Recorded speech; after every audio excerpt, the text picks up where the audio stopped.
Distinguished ladies and gentlemen, I stand here today as a happy person. One important thing has happened in my life, and volunteerism is the best thing that's happened in my life. My name is Moses Zangar Jr. I come from Liberia in West Africa, but I'm currently serving as a proud international UN volunteer in Sudan with UNDP. Before going any further, I will kindly request you to please observe a moment of silence for the many lives lost to Ebola in West Africa.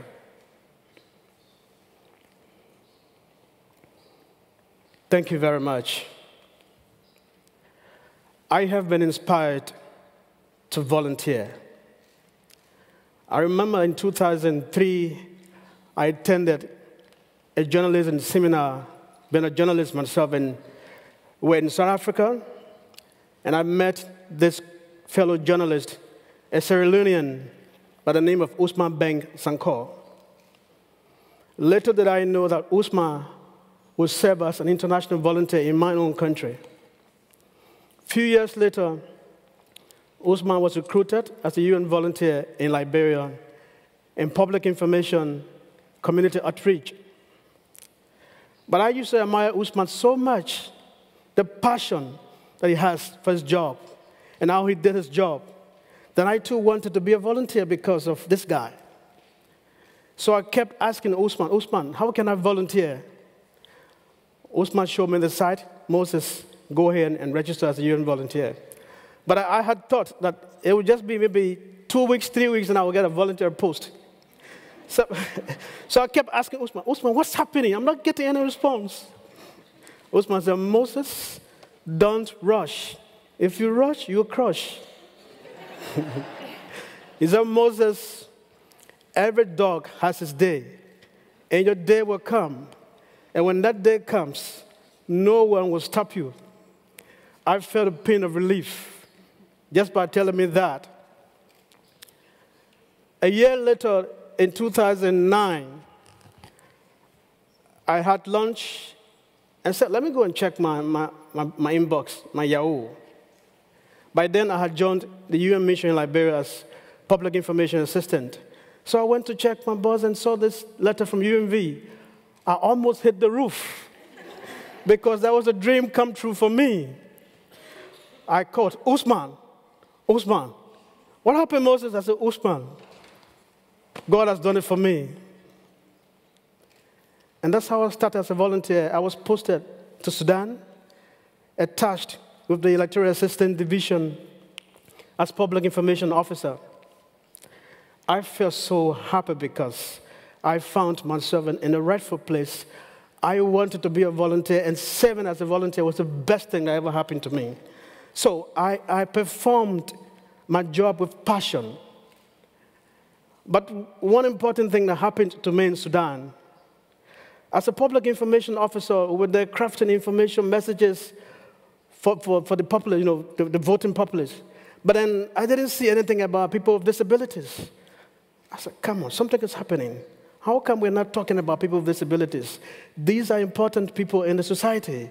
We have to take them into consideration. So I told my boss, Ray Kennedy, who was the head of the elections division, I said, Ray, there is an urgent need that we target people with disabilities. They too have to vote. Ray said, Moses, you got it. That's true. And I got Ray's blessing. So I went to find them. I went all over the place, in a place called Bahari and all over the place. And luckily for me, I came in touch with the Union of People with Disabilities in Sudan. I started working with them. And this was not part of my job description as such, but I did that as a matter of innovation and action. I wanted to, initially, when Usman told me, after he inspired me, I had actually wanted to work in Sierra Leone to pay him back for what he was doing in my country. But then here I was in Sudan. So I was still happy anyway. So I started working. And I told them, look, you guys are human beings. We have equal rights. And he said, Moses, I'm not going to talk about our disability friends. They said, Moses, we're not going to talk about voting. The other one said, my wife will vote for us. I said, oh, no. In elections, no one votes for someone. Every man has his own vote. One man, one vote. You are entitled to your vote. And nobody's going to vote for you. So I started talking to them. We were working together, drafting speeches for them, and making sure that, they were connecting with other disability groups. Then I finally put them in touch with the Elections Assistance Division, where I worked. And later on, my bosses put them in touch with the country's Elections Commission. They had meetings. And that was one of the most important things that ever happened to them.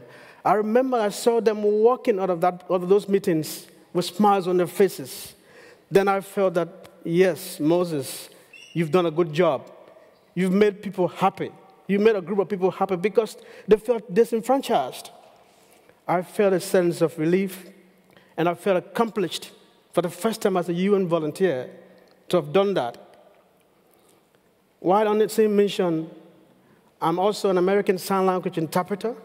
So I also told my boss before the referendum, we also need to target disabled people, mainly people who don't hear, the deaf community.